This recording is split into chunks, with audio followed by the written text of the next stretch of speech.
The Nuggets survived the Raptors again, this time behind a really promising performance from the Nuggets bench. Nikola Jokic has a triple-double, even if he wasn't thrilled with the entire night. But again, Denver's won 3 of 4. We'll talk about it on Locked On Nuggets.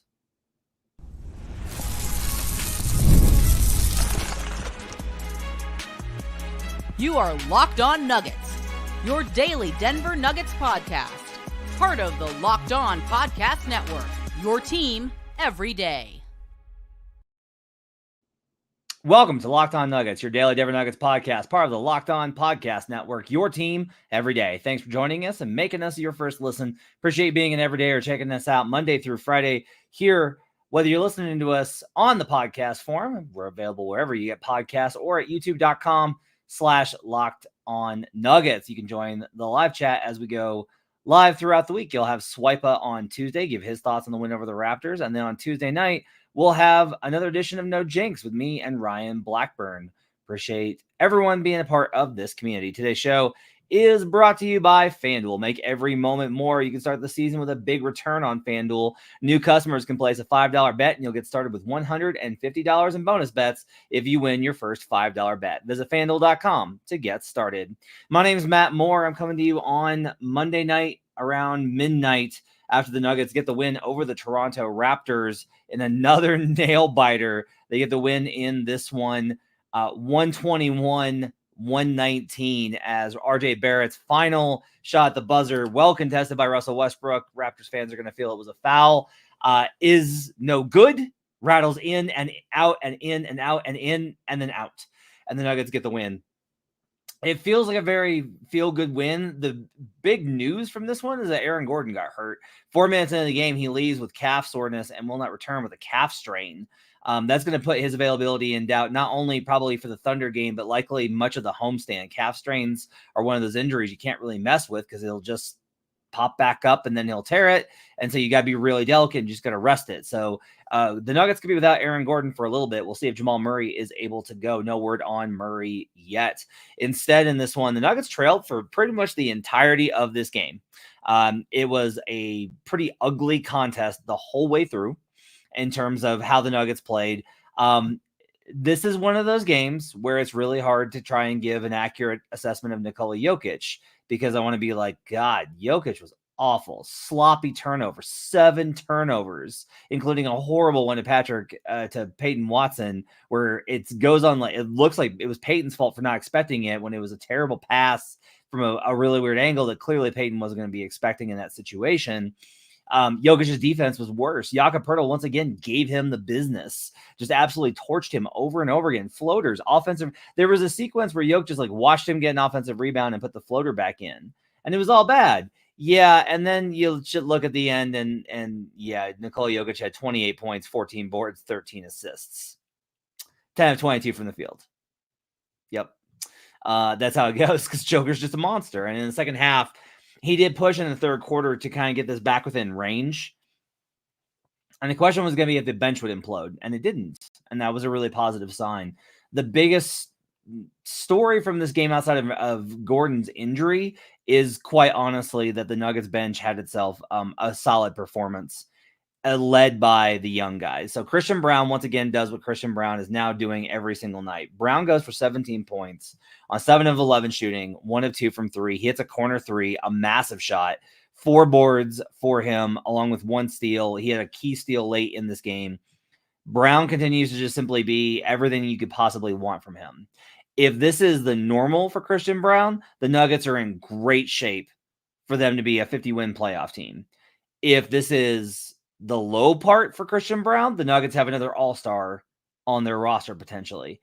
If this is the high mark, then there's going to be issues later on. But right now, like, worry about that when it gets here, because Christian Braun has played absolutely amazing in every single game.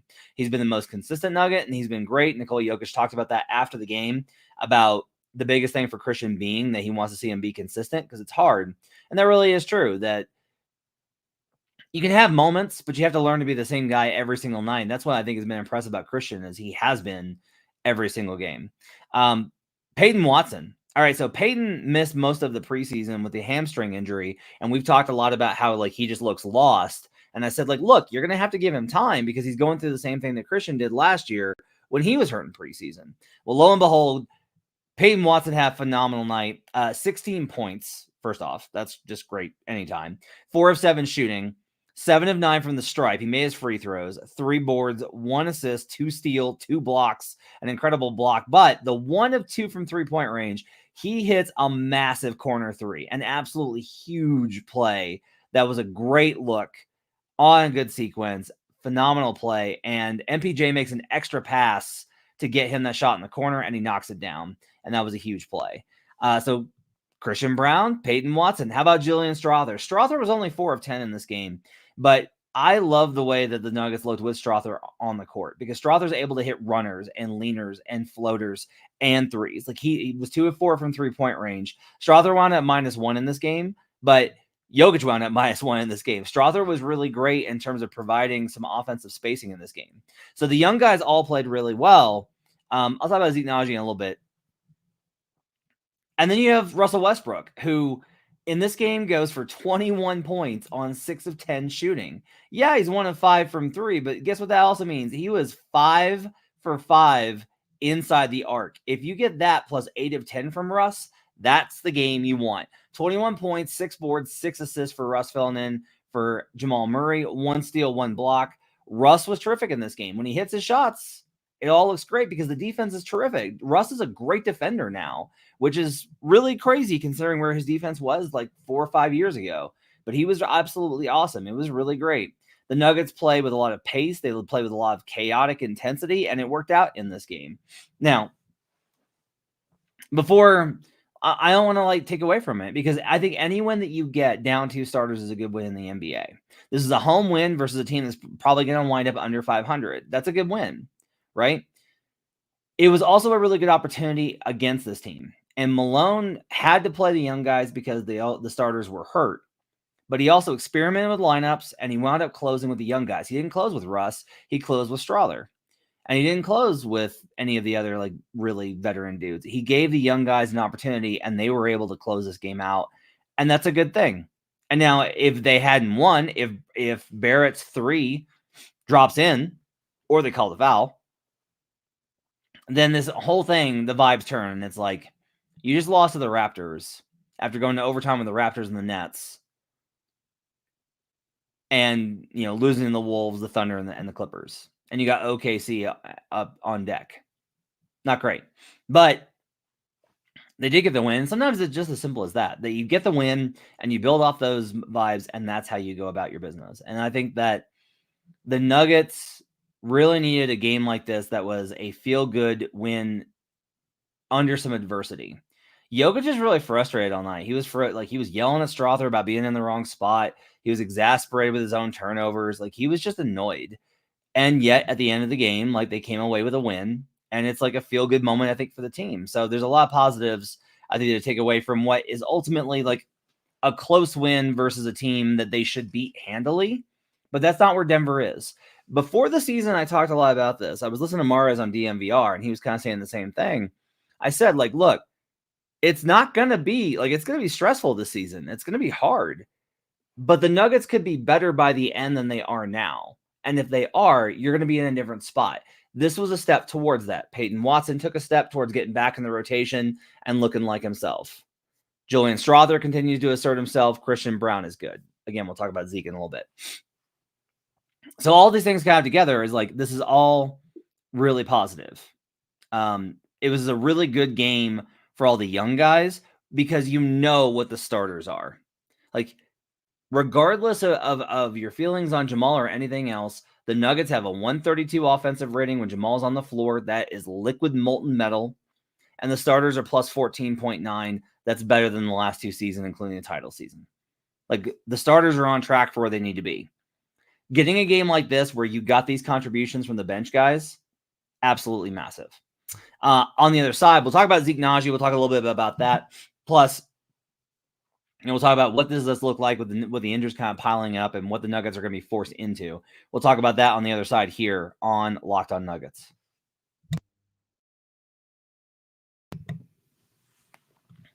Today's show is brought to you by BetterHelp. I think it's really important to take a moment and be grateful for things. I try and remember that like a lot because things are really hard right now for a lot of reasons. Things are hard with me in some job stuff. Things are hard for me with some family stuff with my mom that keeps going on. And things are hard because there are certain events going on Tuesday that I'm nervous about.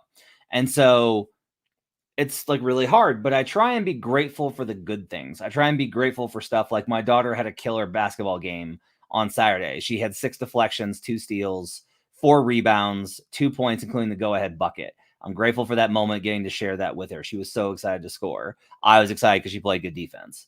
I'm, grateful for things like, yeah, it's getting colder, but that also means like hot cocoa and like I love the holidays in Colorado, so I'm grateful for those types of things. You have to be grateful about those things, and it's hard to kind of process that sometimes, but it's really important, and therapy can help you get there. If you're thinking of starting therapy, give BetterHelp a try.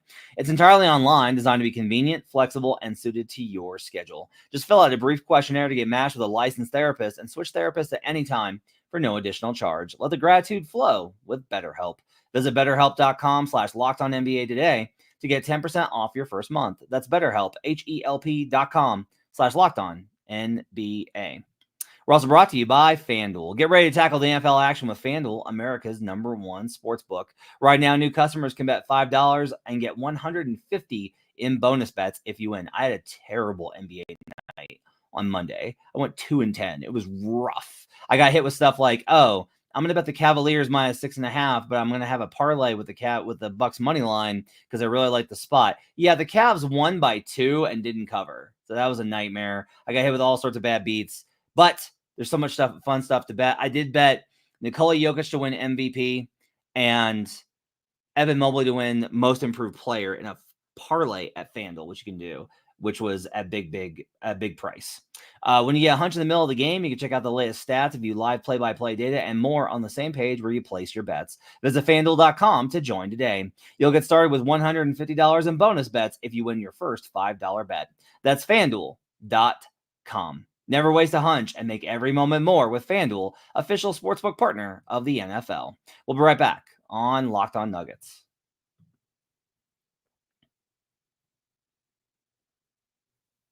Back here on Locked On Nuggets. Thanks for joining us and making this part of your day. Appreciate you guys being an everydayer. Check out LockedOnDaily.com. You can catch the Locked On Nuggets newsletter. Ryan Blackburn filing from the arena. So you're going to get his thoughts from the arena, quotes in the 10-piece. It'll be really great. Check that out. It's going to be awesome. So check that out, LockedOnDaily.com. This is a bonus episode. It's a little bit shorter today. Full show with Swipe It tomorrow. No Jinx on Tuesday night at 10 p.m. Mountain. And then Thursday with Swipe It and Blackburn, and then Swipe and Gripe on Friday. As well as we'll have a post-game show on Wednesday night as well. All right. So Zeke played in this one. Zeke actually played, and people were pretty encouraged by him. Like a lot of people were very positive on him. Zeke played 13 minutes and 14 seconds, or 46 seconds. He had 2 points, was 1 of 3 from the field. He had a massive putback dunk after he missed an absolutely wide open transition dunk. He had 1 rebound that was offensive on that putback, 1 assist and 1 block. Zeke played, which is positive because getting him in the rotation is good to try it. But you also saw pretty much immediately why it's such a hard thing to get Zeke minutes, which is the mistakes are still very, very loud. When DeAndre struggles because he physically can't do things. But DeAndre doesn't lose the ball out of bounds randomly. He's not physically able to do things. DeAndre actually, by the way, was at +3 in this game. Had a great dunk. Yes, some of the minutes were really bad in the beginning, but he actually settled down okay. And I like the matchup with playing DeAndre versus a small ball Raptors lineup. You want to play against small with size, especially if you're Denver. DeAndre was fine and didn't play in the second half, nor it's not a big deal. It's fine. But you can't really pinpoint anything that DeAndre was that terrible. Again, they won his minutes, and that's a big step in the right direction, right?